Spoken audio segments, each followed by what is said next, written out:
windswept hill at Kitty Hawk, man sprouted wings. And if a soaring granite spire at Kitty Hawk is a memorial to the birth of the air age, so too is the soaring steel gantry around the spacecraft, mounted on an Atlas rocket at Cape Canaveral, the symbol of the dawn of the age of man's flight in space.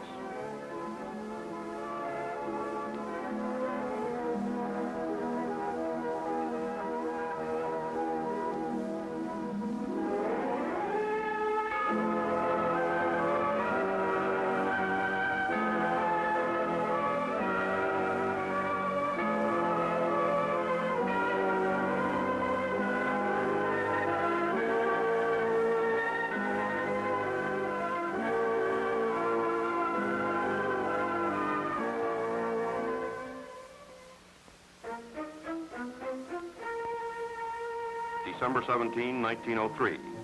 On that eventful morning, who could have foretold what the conquest of the air would eventually mean? And 57.5 years later, who among the millions watching and listening around the world could foretell the implication of free man's breakthrough into space? For the moment, it was enough that he was going. Astronaut Alan B. Shepard in a Mercury spacecraft called Freedom 7, May 5, 1961.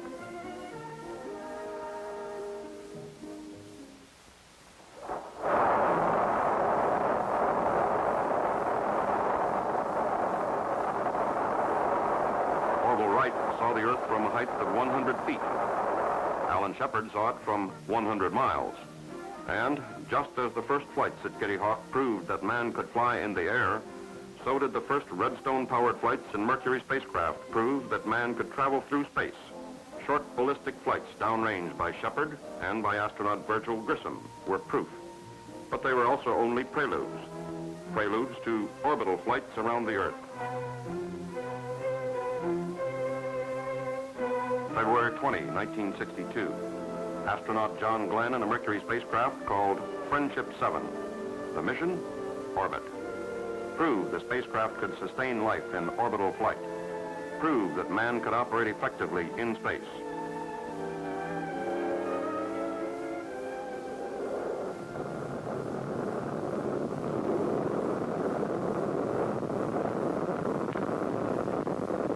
The voyage of Friendship 7 proved that man could operate as a pilot in space. But Friendship 7, too, was only a prelude, only the end of the beginning. Now it was time to put man to work in space. Astronaut Scott Carpenter would take the next step in a Mercury spacecraft he named Aurora 7. Carpenter would make new scientific observations from space for the benefit of all mankind. He would use Aurora 7 as a platform for science, for star observations, measurements of star brightness in space, using a specially designed photometer, measurements of the relative brightness of zodiacal light and other dim night phenomena, using a special instrument with crossed Polaroid filters. This instrument also permits direct viewing of the sun's disk and measurements of the polarization of the sun's corona. Measurements of light attenuation through the atmosphere, and more than a dozen other astronomical and physiological experiments that cannot be performed on Earth. Carpenter would also make observations and photographs of the booster falling away to investigate the visual limitations associated with a receding object in space. Color perception by releasing a multicolored balloon, then observing and photographing the balloon to determine its color reflectivity and aerodynamic behavior, both of which have a bearing on visual aspects of future rendezvous missions in space. Photographs of the Earth's horizon to be taken through special filters for scientific study by the Massachusetts Institute of Technology and the U.S. Naval Research Laboratory. Photographs of cloud masses over the Earth for study by Weather Bureau scientists. A special experiment carried on board the Aurora 7 would investigate the behavior of fluids under zero-G conditions.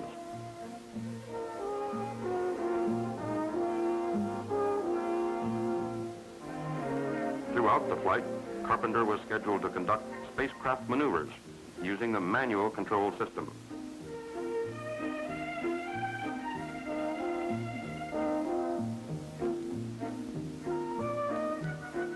Just as man went to work in the air after Kitty Hawk, so too now, man is going to work in space.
May 24, 1962, 4:35 a.m.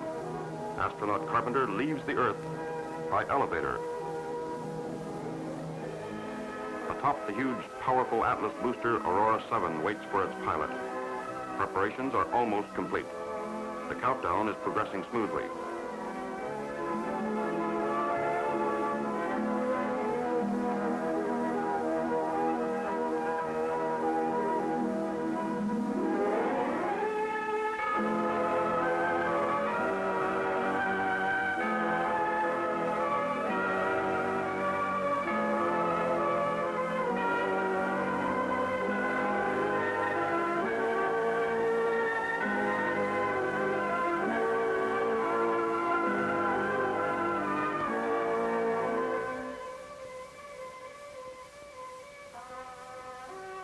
The astronaut is ready.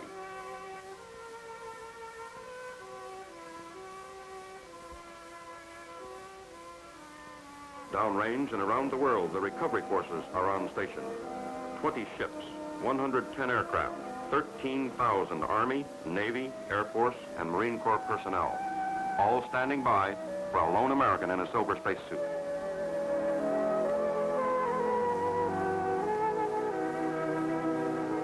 As a hazy sun comes up out of the Atlantic, Scott Carpenter is sealed inside the spacecraft.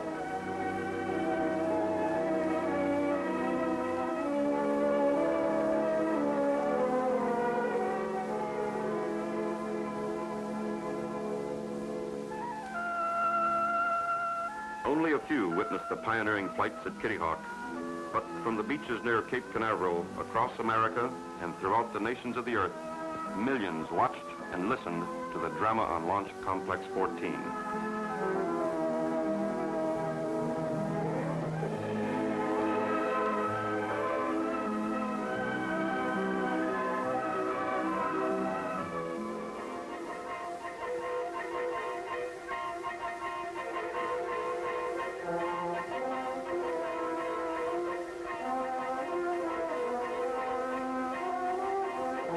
Your attention, please. We are holding at T-minus 11 minutes. Flight director, is this a weather hold? Affirmative.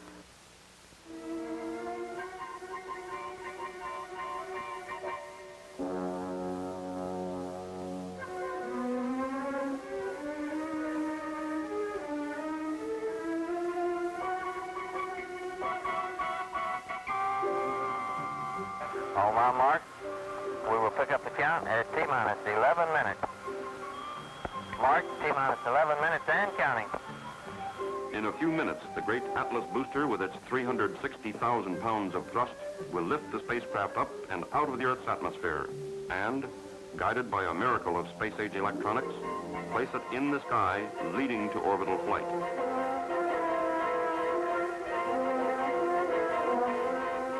Precision radar will note every motion of the Atlas at every moment during the powered portion of the flight.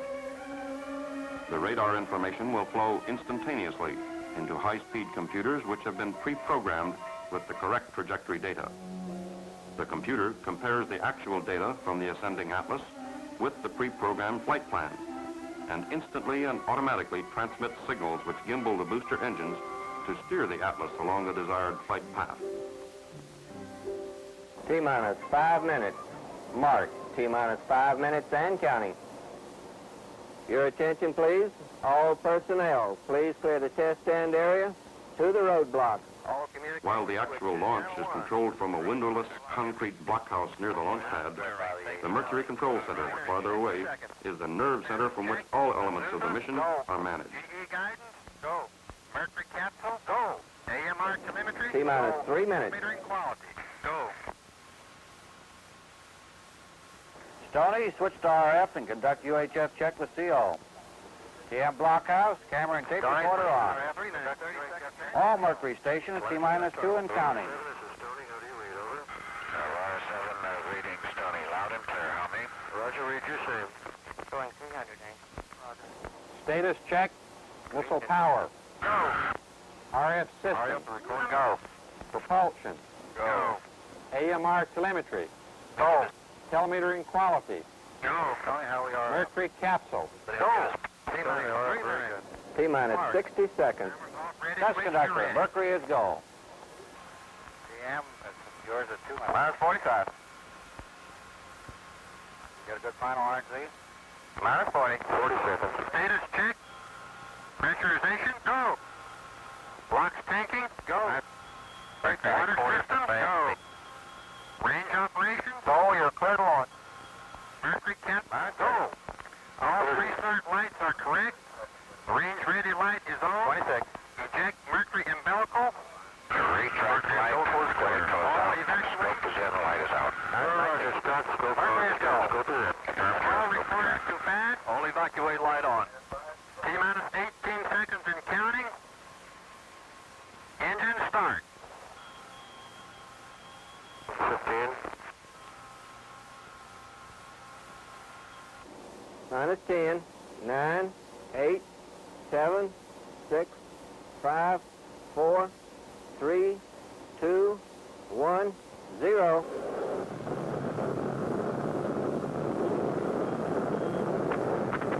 I feel the liftoff. The clock has started. Roger. Loud and clear, Gus. Roger, Aurora 7, stand by for the time hack. Roger. Little bit of shaking. Pretty smooth. 3, 2, 1, mark. Roger, the backup clock has started. Roger, Roger. Clear blue sky. A little rough for max Q at 1 minute. Roger, you're looking good from here. I feel the pitch program starting over. Roger. Sky is getting quite black at 1:30. Fuel and oxygen is steady. Cabin pressure is leveling off at 6.2. 22 amps and the power is still good. Roger, there's Pico on time. And Roger, understand Pico. Roger, I felt staging. Do you confirm? 7, we confirm staging. Roger. GP got 6.3. The tower is way out. It's gone. The light is green. Roger, Roger. 4 minutes. Aurora 7 is go. Fuel and oxygen steady. Cabin holding 25 amps. Power is good. Roger, Aurora 7. Okay. Here is Pico. Deposit grade fired. I am weightless and starting the fly-by-wire turnaround. Ox damp is good. Roger, you look good down here. Periscope is out. And we go. There was a 7 over capability. Roger, sweet words. Roger. Okay, turnaround has stopped. Pitching down. I have the moon in the center of the window and the booster off to the right slightly. Aurora 7 is in orbit. The men in the blockhouse have done their job. And the Atlas booster has done its job. Now, it's up to Mercury Control and the tracking network, the spacecraft and the astronaut. 99 miles high over the Atlantic, traveling at more than 17,000 miles an hour, Scott Carpenter goes to work. One of his first jobs was observing and photographing the burned-out Atlas as it trailed him into orbit. At this time, he discovered that by means of his attitude control system, he could successfully track and orient his spacecraft in relation to the trailing booster. This information will be useful in planning future orbital rendezvous missions. Approaching Africa, radio contact is made with the Mercury tracking station at Kano, Nigeria. At 29:43, the first time I was able to get horizon pictures with MIT film, set at f8 and 1/25. A picture to the south, into the sun, directly down my flight path is number 2. As the Aurora 7 sped across Africa into the sunset, the astronaut began his continuing study of the space environment. The haze layer noted on the prior flight of Freedom 7 was now measured for light wave frequency, breadth, and width. Star observations were made for occlusion and intensity. Venus was clearly observed low on the horizon.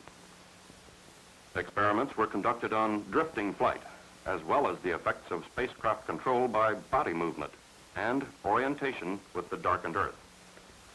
Body movement and proprioceptive tests were conducted during prolonged weightlessness. Observations were periodically made of the liquid behavior experiment. These observations confirmed suspected surface tension effects under the weightless condition. And always the endless task of communication with the Mercury tracking station. Mouchet and Woomera, Australia. Hello, Mouchet, Capcom, Aurora 7, loud and clear on me. Loud and clear also, what's your status? Canton Island in the dark Pacific.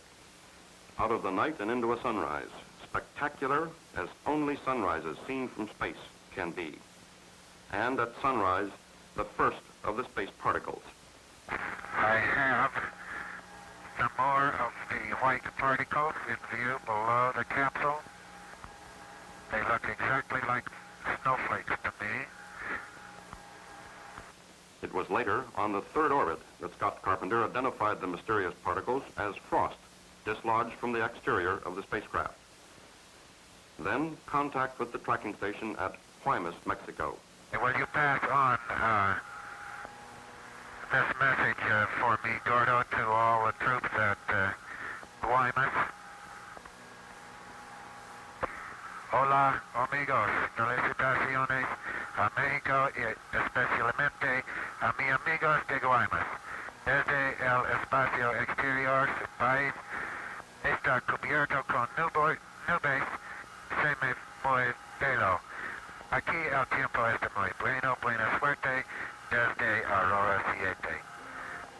Roger, muchas gracias, amigo. Okay. It takes Aurora 7 just 8 minutes to cross America from the Pacific to the Atlantic. And over the homeland, repeat the endless checks on blood pressure, suit temperature, control mode, fuel consumption, time. And now, approaching Bermuda, the balloon experiment. Understand, balloon is out, isn't it? That is Roger. Aurora 7, did the balloon inflate? The balloon is partially inflated. I would say we have about a 1 cycle per minute oscillation. It's both in pitch and yaw. After release, tensiometer measurements and observations against the blackness of space. Of the 4 colors, only orange and silver seemed clearly visible. Then, visibility studies and studies of depth perception in space. Experiments with food consumption and handling. Man proving he can work in space. Scott Carpenter working through the first and second orbits, swinging in a long arc across Africa, out over the Indian Ocean where a Mercury tracking ship is stationed. Go ahead, Indian Capcom. Our medical monitor says that we are reading your respiration. I believe this is almost the first time it's come across. That's very good. I guarantee I'm breathing. The stars are occluded. As they pass through this haze layer, I have a good set of stars to watch going through at this time. I'll try and get some photometer readings.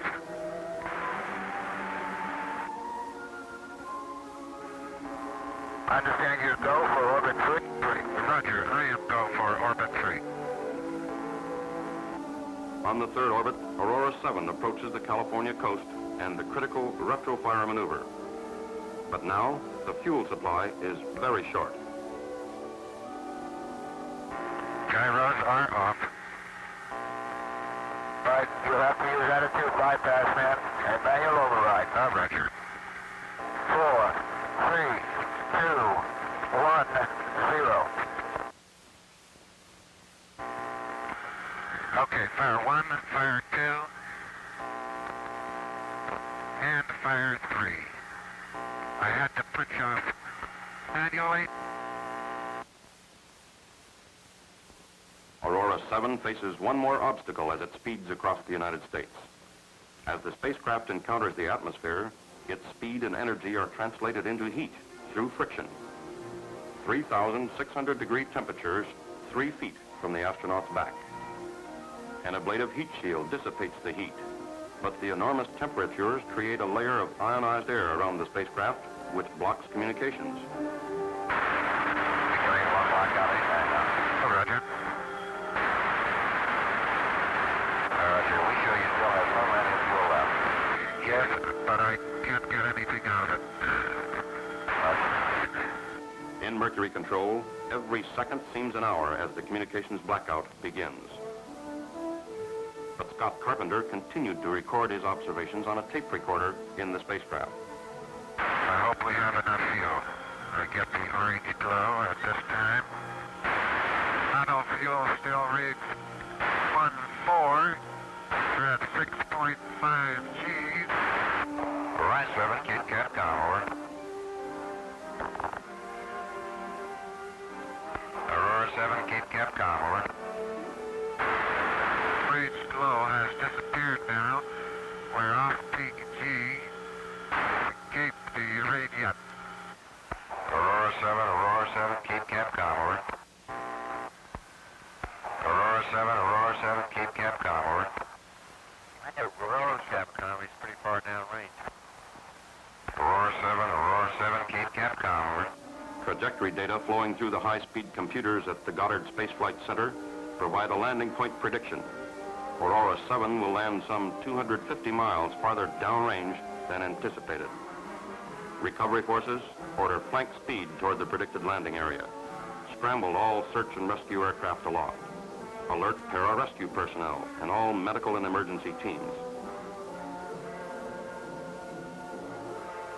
Aurora 7, Cape Canaveral. Aurora 7, Cape Canaveral. Standing by for the main chute at 10. And I see the main is out and reached. And it looks good to me. Does anybody read Aurora 7, over?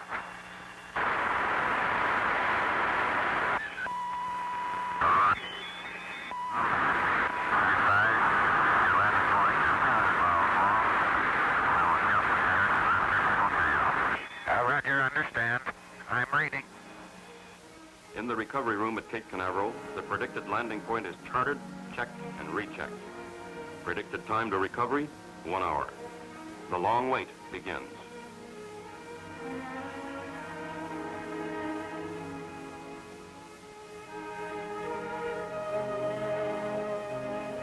Planes of the task force converge on the landing area.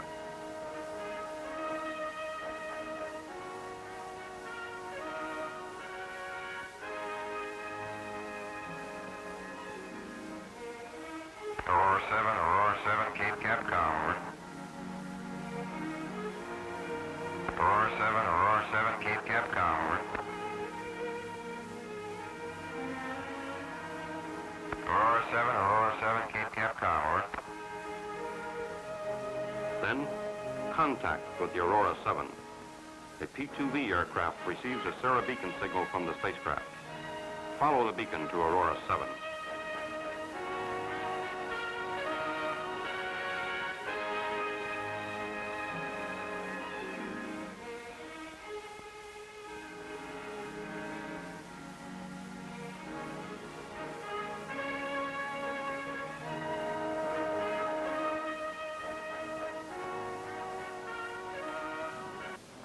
Flight network. Go ahead. Source through Antigua reports they see life raft with Carpenter inside, alongside the capsule.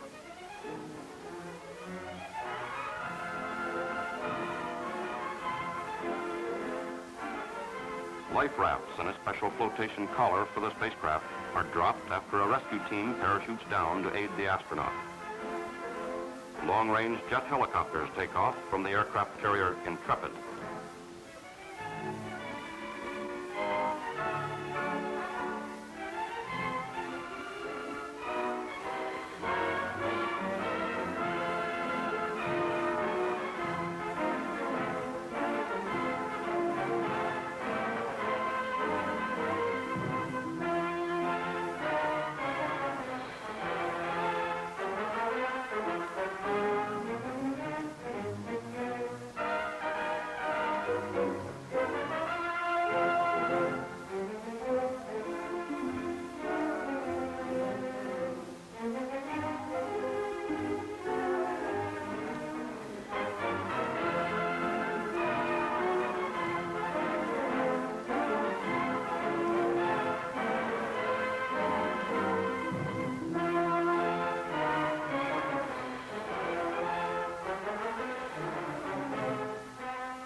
The flight of Aurora 7 has ended, but the scientific evaluation has only begun.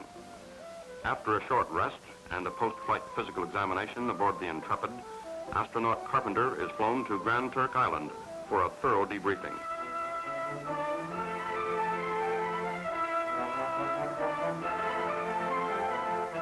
Meanwhile, the destroyer Pierce fishes Aurora 7 from the sea for return to Cape Canaveral, where it too will be subjected to a complete post-flight examination. Debriefing at Grand Turk requires 2 days, during which Aurora 7's pilot records his observations and suggestions and answers hundreds of questions from Mercury scientists and engineers. This information will be important in planning increasingly complex flights for the future. Experience from each flight is pyramided, building America's road into space scientifically, step by step.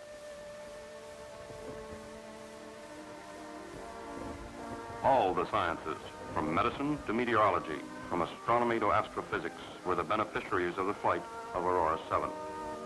Man has gone to work in space for the advancement of knowledge and the cause of freedom.